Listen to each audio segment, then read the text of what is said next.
Yo! Désolé, épisode un petit peu en retard aujourd'hui, je vais le poster, en fin de journée plutôt qu'en début. J'avais beaucoup de choses à régler, aujourd'hui puis ces derniers jours, notamment le fait d'avoir 2 chats à la maison. Comme vous l'avez vu dans l'intro de la vidéo, j'ai le chat de ma sœur, Marcus, le chaton. Il a même pas 2 mois, je crois. Si, il doit avoir 2 mois maintenant. Mais, je l'ai en pension pour quelques jours. Il repart ce soir. Si vous me suivez sur Instagram, vous avez eu beaucoup de stories où il jouait avec Ronnie. Donc oui, j'avais beaucoup de choses à régler. On va quand même parler d'un manga cette semaine qui porte bien son nom, qui s'appelle Les Oubliés, comme vous le voyez, qui est un petit manga en 4 tomes qui est sorti au Japon en 2013 et en France en 2015. Pour une fois, j'avais regardé en avance. Et qui est complètement oublié, justement. Là, on est dans le fond d'étagère. C'est un manga que j'avais trouvé d'occasion pour pas cher il y a pas longtemps. J'avais trouvé ça sur Internet. J'aime bien acheter de temps en temps des séries courtes comme ça, complètes, d'occasion, si elles coûtent pas trop cher. On fait souvent des découvertes intéressantes, pas forcément des trucs inoubliables, justement, mais des petites lectures sympas qui permettent de changer un peu des gros titres dont tout le monde parle. Donc Les Oubliés, c'est de Nokuto Koike, comme vous le voyez, qui est un auteur, alors moi que je connaissais pas du tout, qui a fait plusieurs séries, toutes des séries courtes de 3 4 tomes à chaque fois, plutôt d'horreur a priori. Les Oubliés sont aussi un petit peu de l'horreur. C'est peut-être pas le bon terme horreur, mais ça flirte un petit peu avec l'horreur. En tout cas, c'est plus une série de mystères, je vais dire, Les Oubliés. Et voilà, ça a l'air d'être son genre de prédilection. Sa série la plus connue s'appelle 6000, qui a l'air de se passer dans une base sous-marine. Je connais pas du tout, mais ça a l'air d'être la série dont ça a le plus parlé, sans que ça en ait parlé de dingue non plus, hein. Mais voilà, c'est un auteur qui publie de temps en temps, qui a été quand même traduit à plusieurs reprises en France. Là, Les Oubliés, c'était chez Komiku, comme vous le voyez sur la tranche, un éditeur dont j'ai pas beaucoup de mangas en réalité. Je sais pas pourquoi, enfin je sais pas pourquoi, c'est comme ça. Mais j'ai très peu de mangas de Komiku. Et c'est une série moi que j'ai plutôt bien aimé. J'ai surtout aimé le point de départ. En fait, le point de départ, vous le voyez sur la quatrième de couve, c'est qu'on va suivre un soldat au retour de la Seconde Guerre mondiale. Donc ça se passe dans les années fin des années 40, juste après la guerre. C'est un soldat dont un pote de régiment qui est mort à la guerre lui a légué ses dernières volontés, qui sont de récupérer sa fille qui habite à Tokyo, elle, et de la ramener sur l'île dont elle est originaire. Parce que le père en question, le soldat, savait qu'il ne survivrait pas à la guerre. Il dit ça un peu au moment où il est mourant. Et il sait que sa fille n'a plus personne pour s'occuper d'elle. Et donc, il faut la ramener sur son île natale. Voilà, là, vous avez la scène enfin, pas des aveux, mais des dernières volontés. Il faut la ramener sur son île natale pour que quelqu'un s'occupe d'elle, pour qu'elle retrouve quelques membres de sa famille lointaine, la famille de sa mère en fait. Le soldat, lui, il n'est pas originaire de cette île, mais la mère est originaire de cette île. L'île, elle s'appelle Iwazu. Et les problèmes vont commencer sur le bateau. Donc le récit commence direct in medias res, comme on dit, c'est-à-dire in media res, pardon, c'est-à-dire en pleine action, où ça a déjà commencé. Ils sont sur le bateau, le pote du soldat mort et la fille du soldat mort, en direction de cette île natale. Et sur le bateau, il y a déjà une ambiance un peu bizarre parce qu'au moment où ils doivent débarquer pour cette île-là, ils tombent sur un mec du gouvernement, un mec d'un ministère, je ne sais plus exactement quel ministère. Est-ce qu'on va voir là un fonctionnaire, mais qui s'occupe en gros du recensement. Après la guerre, le Japon essaye de faire un recensement un peu de ce qui reste et d'expliquer aux populations locales, notamment aux populations des îles, les nouvelles directives gouvernementales. Déjà de leur annoncer que la guerre a été perdue, ce qui ne s'est pas su tout de suite dans l'ensemble du Japon.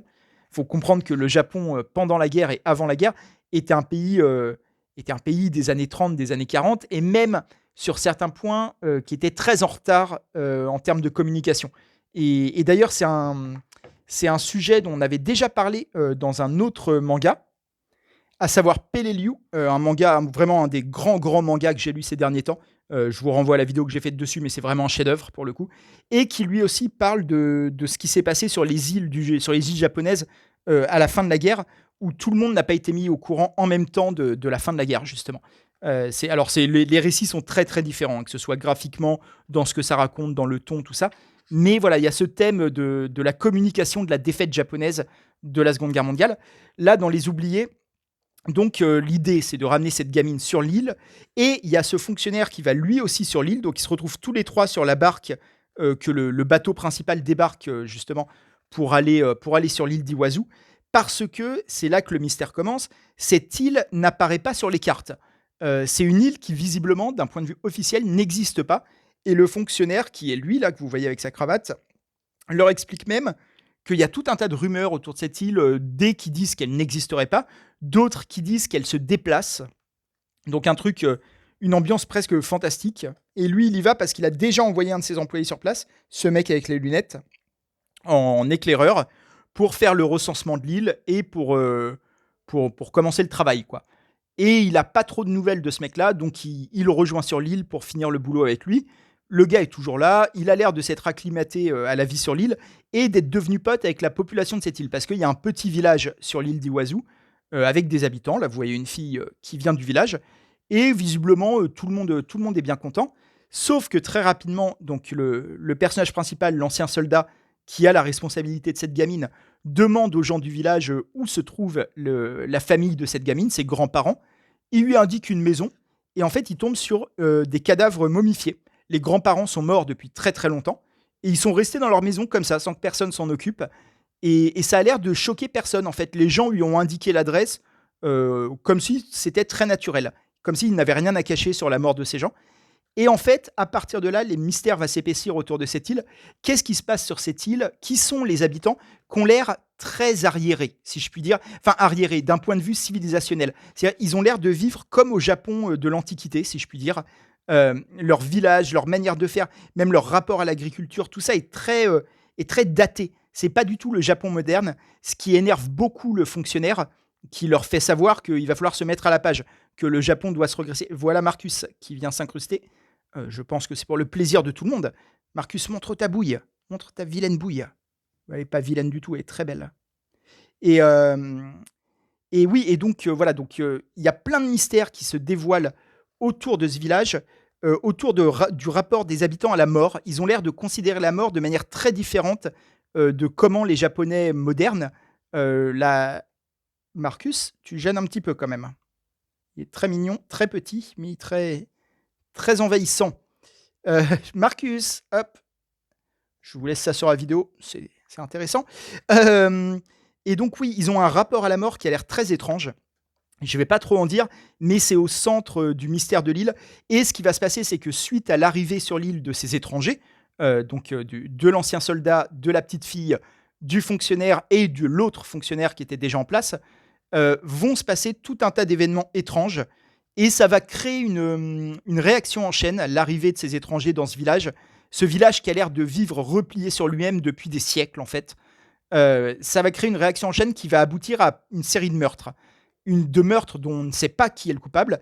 Donc il y a un côté enquête policière, de comprendre ce qui se passe, qui est très très prenant. Le premier tome là que je suis en train de feuilleter, et même la suite, disons les 2-3 premiers tomes, sont vraiment très prenants parce qu'il y a un gros côté enquête policière et toute cette histoire d'île qui n'est pas sur les cartes, qui n'existe pas officiellement, où tout le monde semble vivre comme au Moyen-Âge, quoi, au Moyen-Âge japonais, au Japon féodal.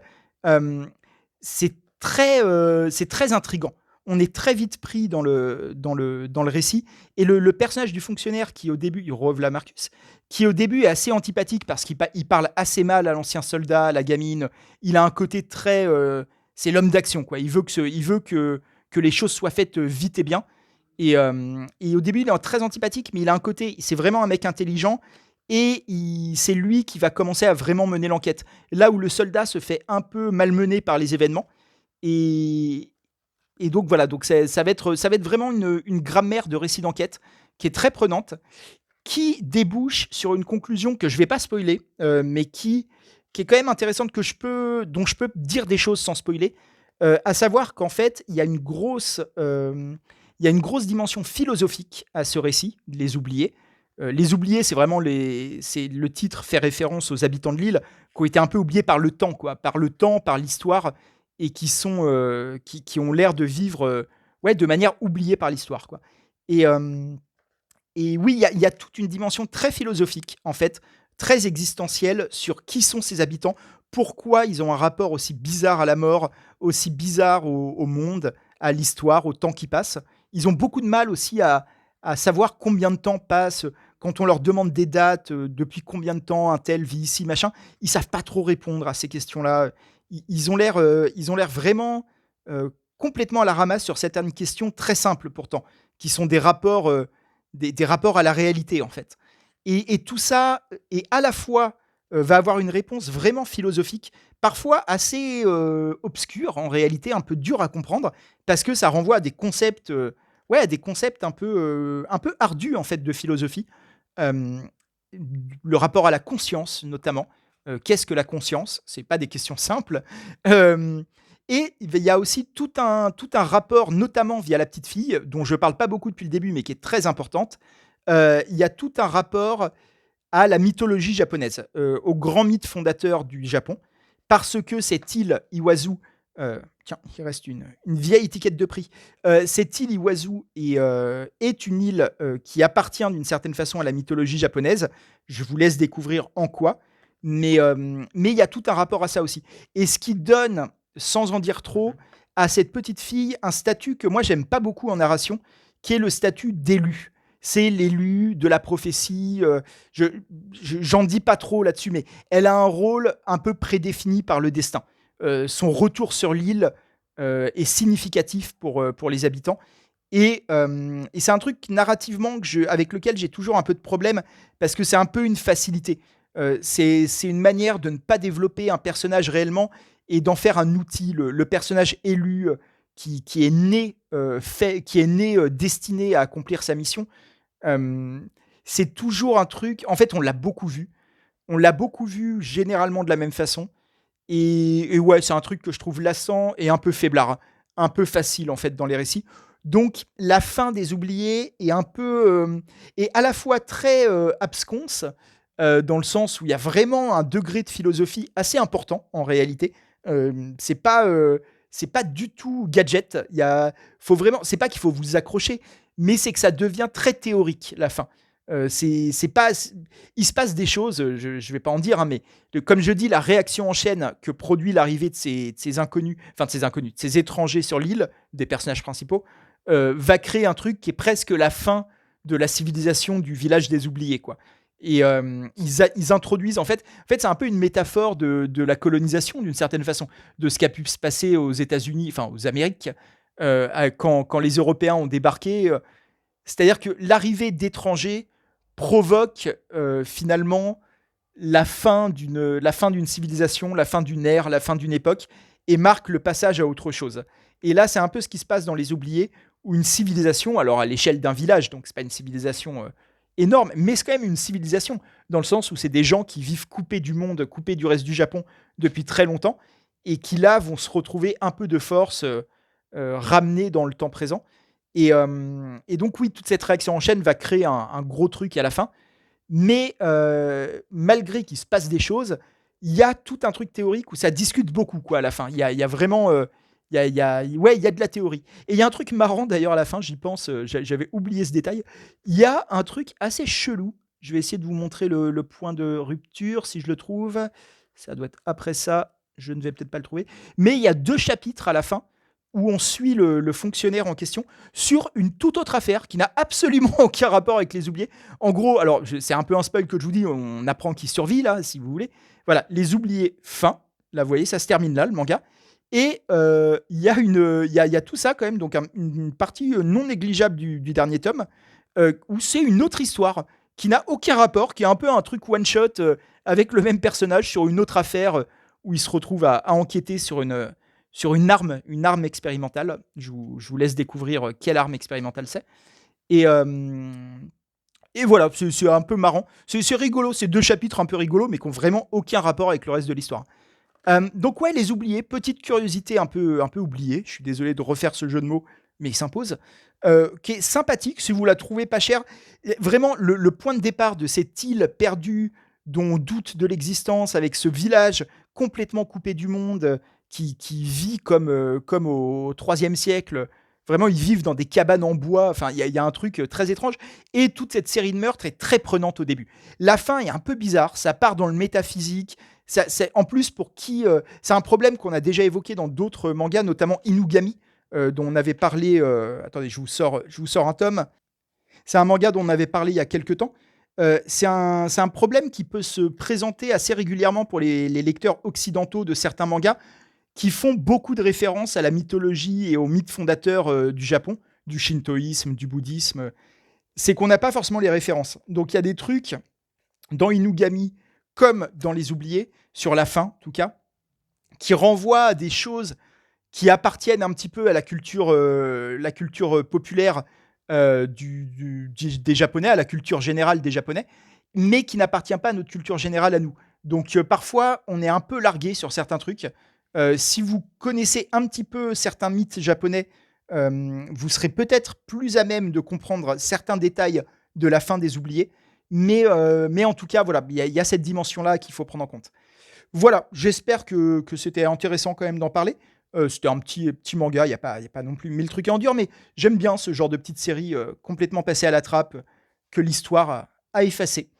Ça fait plaisir d'en parler quand même. Je me dis, il n'y a pas 1000 il y a pas 1000 vidéos sur les oubliés de Nokuto Koike, à mon avis. Donc, ça en fera une. C'est bien de laisser une trace, même des œuvres un petit peu secondaires, mais qui ont quand même un petit charme, un petit truc. Je pense que Nokuto Koike, quand il a écrit Les Oubliés, il avait envie de raconter cette histoire-là et pas une autre. Et donc, c'est aussi une façon de lui rendre justice, de rendre justice aux auteurs. Les vidéos que je fais sur des mangas très secondaires comme ça, c'est pas. Oui, c'est aussi pour rendre justice aux auteurs, au travail des artistes, qui sont parfois des travaux qui n'ont pas marqué l'histoire, mais qui ont existé, qui ont été faits avec une certaine sincérité. C'est clairement Les Oubliés, on n'est pas sur un manga commercial. Je pense que là, c'était l'envie artistique qui l'a guidé, quoi, très clairement. Sinon, il aurait fait autre chose. Donc voilà. J'espère que ça vous a intéressé. Je vous dis à la semaine prochaine. Je sais de quoi on va parler, je peux vous montrer. On va parler de Mazarian, qui est ici, qui est une série courte en 3 tomes qui vient juste de se terminer, que j'ai beaucoup aimé. Voilà, on va parler un petit peu de ça. Et puis je vous dis au revoir. Je vais essayer de vous laisser avec les deux oiseaux, mais je sais pas où est Marcus. Ah ben le voilà, juste quand on le demande. Les chats. Hop, voilà Marcus. Allez, ben je vous dis à la semaine prochaine. Portez-vous bien. Revoilà Marcus. Ciao.